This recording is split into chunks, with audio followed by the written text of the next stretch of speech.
The bankruptcy filing runs hundreds of pages.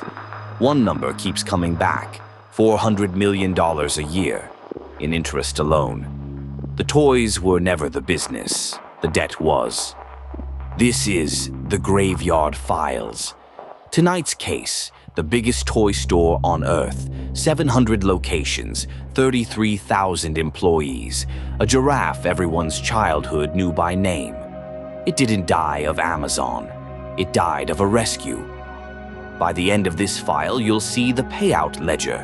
Who collected fees on the way down, who got $56 million while the workers got $2, and why the people who bought the company to save it wired themselves money every year it sank. And one warning, the buyers lost money too.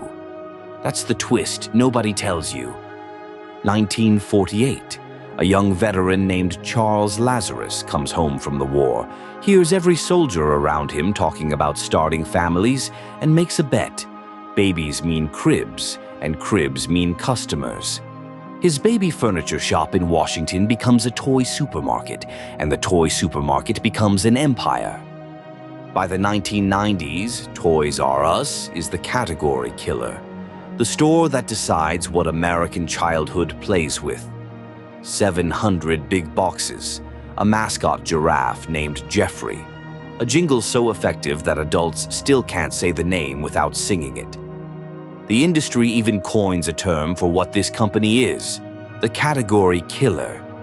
It kills Child World. It kills half the mall toy chains of the 80s. Walk in for a birthday present, and you leave having financed an empire. And underneath the balloons, a serious machine. Billions in sales, real estate everywhere, market power so heavy that toy manufacturers design their release calendars around one retailer's shelf space. Now hold on to one image, because the whole file turns on it. At the end of the 90s, this giant is carrying almost no long-term debt. Almost none. A fortress balance sheet.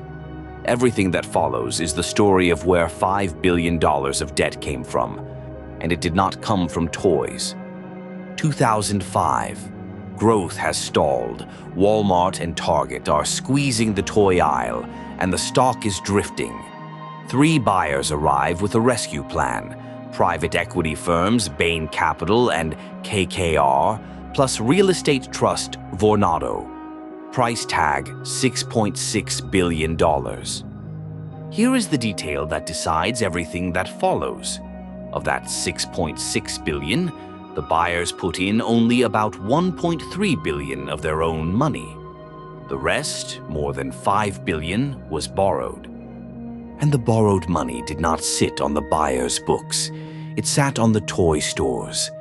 This is the leveraged buyout. The company is purchased with debt, and then the company itself owes the debt. Imagine someone buying your house with a loan taken out in your name and charging you a yearly fee for the privilege of being owned. That fee was real. Under an advisory agreement, Toys R Us paid its 3 owners tens of millions a year in management and transaction fees, about $464 million in fees and interest over the ownership, according to filings and reporting on the deal. Whether the store thrived or sank, the advisory checks cleared. Now run the store's new math. Every January, before buying a single toy, before paying a single employee, Toys R Us owed roughly $400 million in interest. That was the entry fee for existing. Amazon spent those same years reinvesting every spare dollar into speed and screens. Toys R Us spent its spare dollars servicing a decision made in a conference room in 2005. Stores aged into fluorescent warehouses while Target built toy wonderlands. And the internet? Here is the detail that reads like satire. At the exact moment online shopping was being invented, Toys R Us signed away its own website, outsourcing its online toy sales to, of all places, Amazon, in a 10-year deal. Amazon learned the toy business with Toys R Us customers. The partnership ended in a lawsuit. The head start never came back. The one weapon a category killer has is reinvestment, in shelves, in websites, in price wars. And reinvestment was exactly what $400 million a year in interest made impossible. Some scholars still argue disruption would have killed it anyway. Maybe. But disruption doesn't explain a $400 million a year head start handed to the competition. September 2017, Chapter 11, with about $5 billion still owed. The plan is reorganization, survive the holidays, fix the balance sheet. But bankruptcy is a confidence game. The moment the filing hits the news, toy makers start demanding cash up front for the merchandise on which the whole season depends. The shelves thin out in November. The holidays disappoint. The lenders lose patience. March 2018. Liquidation. Not restructuring, erasure. All 700-plus U.S. stores. 33,000 people lose their jobs. And here is the line that turned this case from business news into a national argument. Initially, they were offered zero severance, while the estate kept paying its bankruptcy professionals in full on schedule. Cashiers who had worked the same register for 20 years walked out with a final paycheck and nothing else. The founder, Charles Lazarus, 94 years old, dies the very month his empire is sentenced. The obituaries run side by side. The giraffe outlives the store. But not the way you think. The giraffe's second life is an entry in the ledger. So who made money on the death of the world's biggest toy store? Careful. This is the question everyone answers too fast, and the obvious answer is wrong. The three buyers lost their equity, roughly $1.3 billion, wiped out. This graveyard has no cartoon villains counting coins. What it has is a machine that pays out in every direction except down. Open the ledger. Entry 1. The owner's fee stream. Bain, KKR, and Vornado collected about $464 million in advisory fees and interest during their ownership, per public filings and reporting, money that flowed up even as the store sank. They still lost overall. The fees just made losing cheaper. Entry 2. The lenders. 12 years of interest at hundreds of millions a year. The single largest transfer in this file, comfortably over $4 billion in total, paid by toy sales, collected by bondholders and funds who priced the risk and charged for it. Entry 3. The professionals. In the bankruptcy itself, court records show the retailer's lawyers and advisors billed over $50 million, while the 33,000 workers were initially awarded about $2 million. 56 for the paperwork, 2 for the people.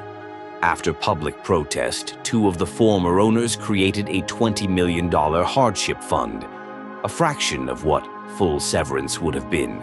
Entry 4. The brand's new keepers. The Jeffrey trademark never died. Control passed to creditor funds, and the name now earns licensing money in other people's stores. The giraffe still works. The workers don't. Not there. Here's the part the nostalgia posts get wrong.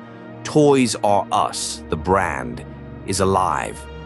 The creditor funds that ended up holding the assets reversed plans to auction the trademarks and built a licensing company around Jeffrey instead. Since then, the name has resurfaced on cue. Corners inside Macy's across America, seasonal pop-ups, toy aisles in grocery chains, an announcement of new flagship plans every year or two.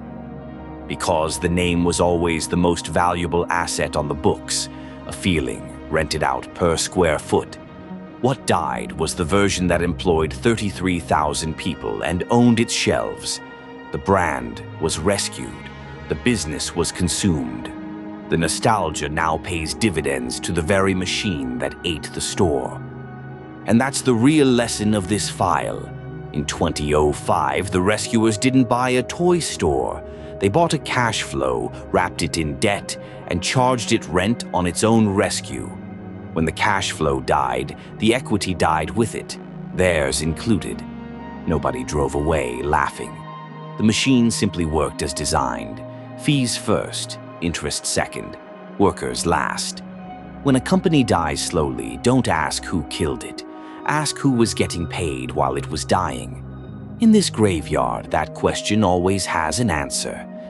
Next in the graveyard, the billion-dollar app that lived 175 days and somehow never stopped earning. And after that, the gadget the internet buried 8 years before it stopped shipping. The files are open. Subscribe if you want them read to you.